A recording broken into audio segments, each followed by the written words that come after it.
For this week's Talkin' Trash, we're going to learn about some of the sustainability efforts happening right here at the Riverbanks Zoo and Garden. I am joined by my friend Greg again. Thanks for having us once more.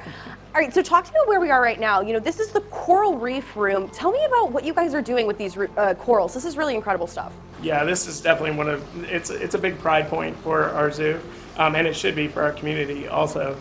So several years ago, there was quite a bit of a trauma happening to the reef down in the Florida Keys.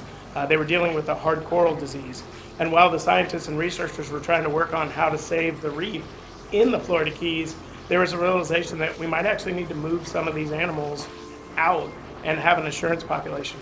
So there were a couple of zoos that stepped up and got involved. And so we are part of this Florida Coral Reef project. And so they sent us some specimens. So in these tables here, we actually have a reproduction of the coral reef. So we're matching the water quality parameters, and we know every GPS location from where these corals were taken from. And the first goal of the project was just hold on to these animals. They're healthy, keep them alive, keep them going until we can figure out what's going on the reef. And then hopefully maybe we can bring these animals back to a healthy reef. Wow. Now we're still several years into it, and there's still work going on.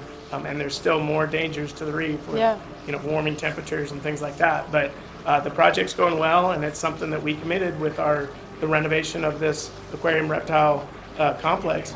We knew we wanted to be heavily involved in getting this coral reef program going. Yeah, and so, phase one is wrapping up, and you guys are moving into phase two. What is next for these corals? Yeah, so another exciting part for us is this has gone successfully for us, and we have experts who know how to take care of the corals.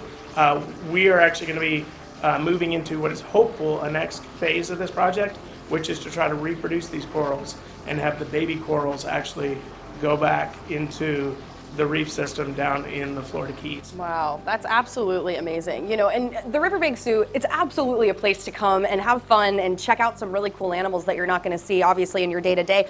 But there's also a lot of good you guys are doing here for the community. Can you tell me a little bit more about some of those other sustainability efforts you guys are doing here in the community? Sure. I think we get people into the gates because they know they're going to see a giraffe or a lion, but there's so much more that goes into it. And the fact that we can do some of this stuff behind the scenes really gives us a sense of pride that we're giving back to the earth and giving back to the community. So our reptile department is involved. They're working with the DNR, the Department of Natural Resources, on the South Carolina gopher frog project. So this is an endangered frog right here in the state of South Carolina. And what we're doing is we're taking that egg mass that has hundreds and hundreds of eggs, but maybe only one of them makes it into adulthood. Well, we're actually raising them. We're getting up into, once they morph from a tadpole to a frog, and we're committed to releasing 500 of these frogs a year into the area in South Carolina where they come from. That's amazing, incredible. There's just so much that you guys are doing here in the community, and your ticket goes toward that research, toward all of the incredible work that you guys are doing. So thank you so much for chatting with us about this. No worries.